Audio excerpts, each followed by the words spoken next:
He goes, we have some corrections to make, but we know what corrections we need to make. You guys proved a lot to me today. I guarantee you, next week we're going to beat Notre Dame. Notre Dame's ranked in the top 10. They've got it! Beasley rushes free for the Purdue touchdown! Purdue outplayed the 12th-ranked Irish thanks to 352 yards passing from quarterback Billy Dicken and nursed a 21-17 lead late when one play call signaled the start of the revival of Boilermaker football. But we knew after the Toledo game we can't push the ball down the field the way we like, so we ended up throwing the bubble screen. Here comes Sutherland. Sutherland to the 25. Sutherland to the 10. Sutherland down inside the 5-yard line. Would you believe Joe Tiller? He's still throwing. And the stadium just erupted. And I thought, these folks better get used to this because we're going to do this a lot. Touchdown, Purdue! Joe Tiller and the Boilermakers upset Bob Davie and the Fighting Irish. It's pandemonium, Coach. Hope for years. Hope we have a whole lot more of these. It's a great win for Purdue.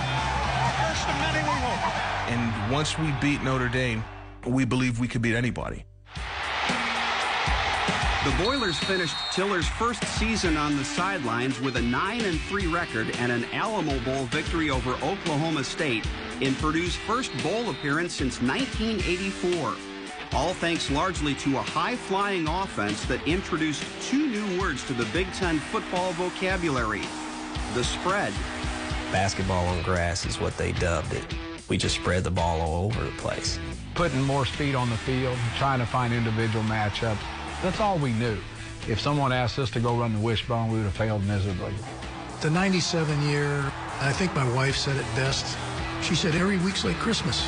It's like opening up a new package and, oh, there's a win in there. When Joe Tiller came in, there was this renewed enthusiasm, almost like, you know, we're wiping the slate clean and we're going to build the foundation from here on out as to how we want to be remembered.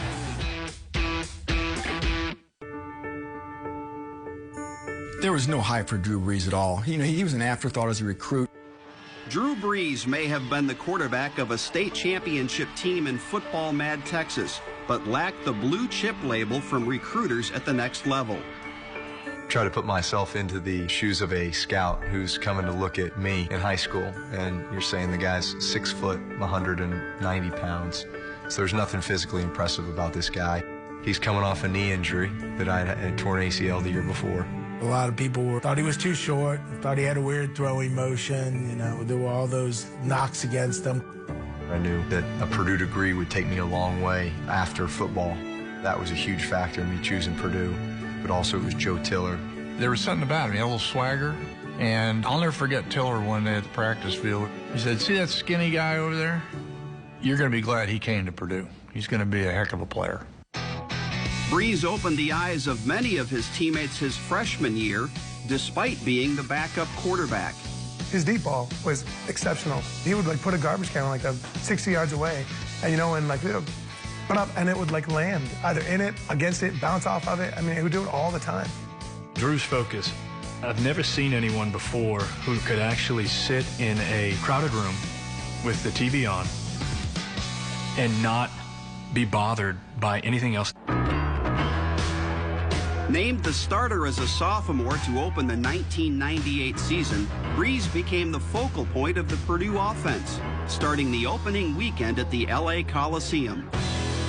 We played the Pigskin Classic. It was the first football game of the year. I mean, as a kid, when you think about playing against one of the most storied programs in all of college football, you think USC. It had to be 300 degrees out in the Coliseum that day. Didn't affect Drew. Nothing affected Drew. We knew when we left the Southern California field out there in that first game he played in that we had some pretty special player. SC brought a blitz, and Drew sidestepped the guy, scrambled around a little bit, moved back up into the pocket a little bit, and found a crosser in the end zone and put it right on him.